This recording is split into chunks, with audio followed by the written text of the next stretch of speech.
So today I'm going to be talking about my role specifically, which was quick service food and beverage.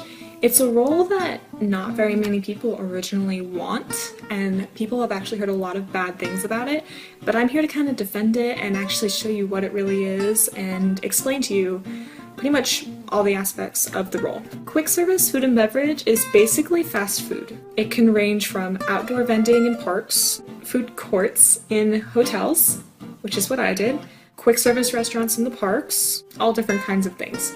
You basically are in charge of either cashier, grill, making the food, giving the food to the guests, bussing, stocking, cleaning up after people, greeting, all sorts of kinds of things. What you do at your specific job depends on where you are placed. Like, I worked mainly in the Polynesian Resort. I was deployed to the Grand Floridian and also Art of Animation, and both places did things a little bit differently than the Polynesian. I worked in Captain Cook's in the Polynesian, which is where they sell Dole Whip.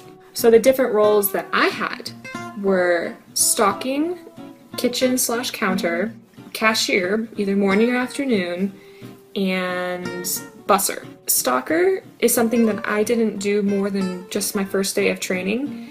It's basically restocking the cooler and making sure everyone has what they need to be able to sufficiently give out the food that the guests are asking for. Counter was my favorite place. It's where you are behind the counter, not necessarily cooking. We had a culinary team that was in charge of cooking, so we didn't have anyone in charge of the grill. That was part of the college program. So this was just getting the orders together. Like, the culinary team would cook the food, then they would put it up in the window, and then we would get the receipts, and we would look at the receipt, see what plates go with each receipt in each order.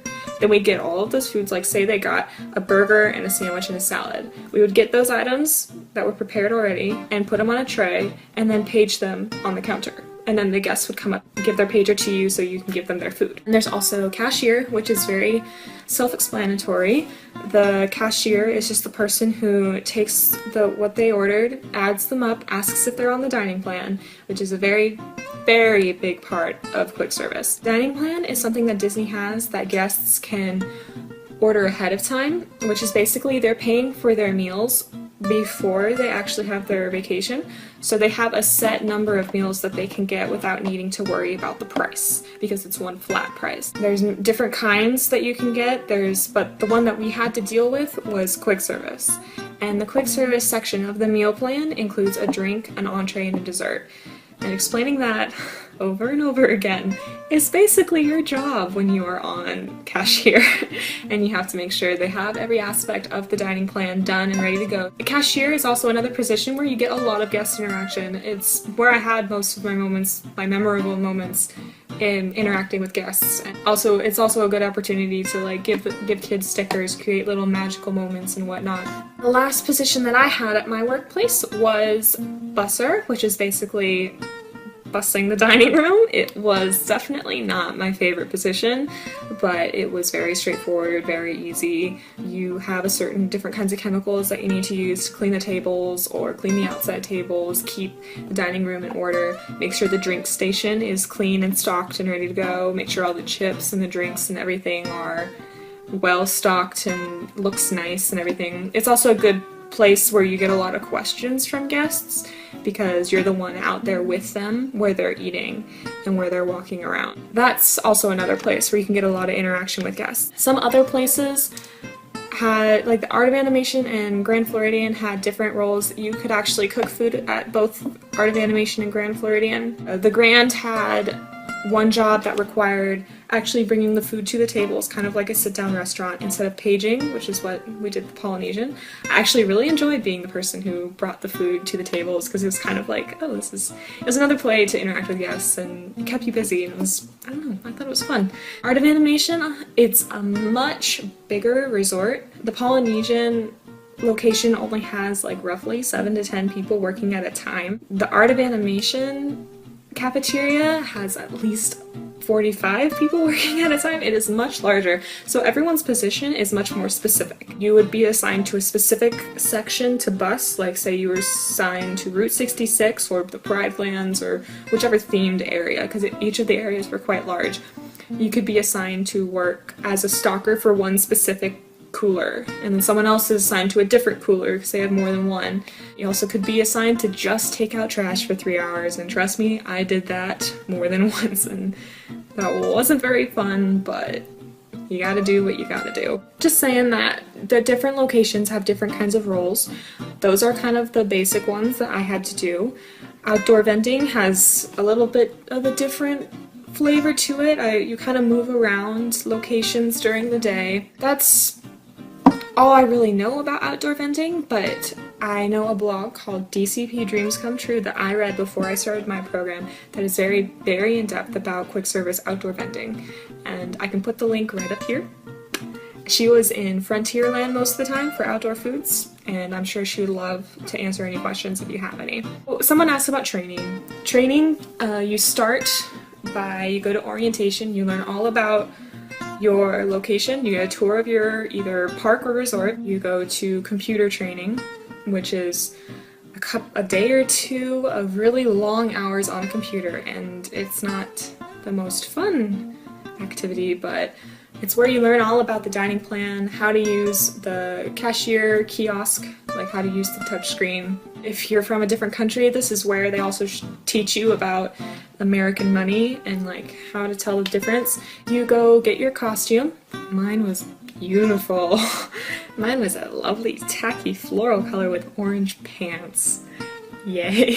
Most of the costumes are not very flattering, I will warn you that right now. I, without a doubt, had the ugliest costume out of all of my friends. Then when you're done training on the computer, and after you get your costume, you also get free shoes if you work in quick service or you work in any type of food service. They give you a non-stick shoe. Honestly, if you can find some on your own beforehand that are comfortable, please do. And if you don't, buy Dr. Scholl's insoles or something, because the shoes they give you are so uncomfortable within your first few weeks. My feet were throbbing after being on them for 8.5 hours.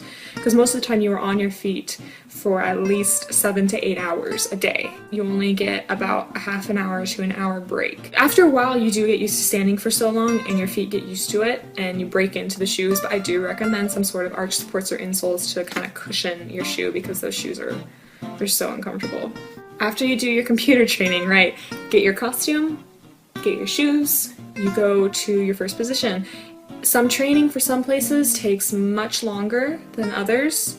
Mine took only 5 days, 1 in each position, except 2 days on cashier, because I had morning and afternoon, and those are 2 different menus. My friend who worked in the Wilderness Lodge, she had like multiple weeks of training before she was done. I don't know, just depends on the location. I know people at Art of Animation had a really long training experience, but that's because they have so many different positions that people can be.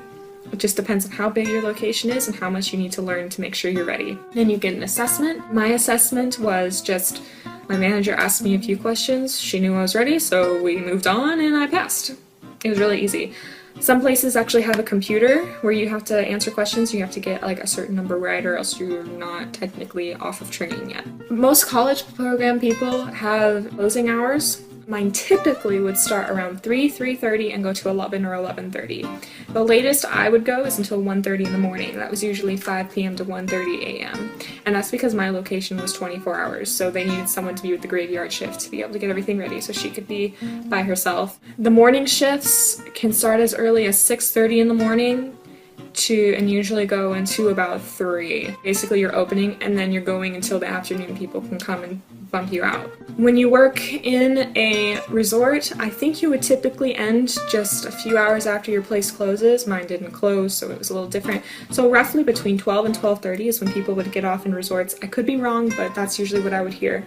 When you're in the parks, Animal Kingdom people usually close much earlier because the park closes earlier.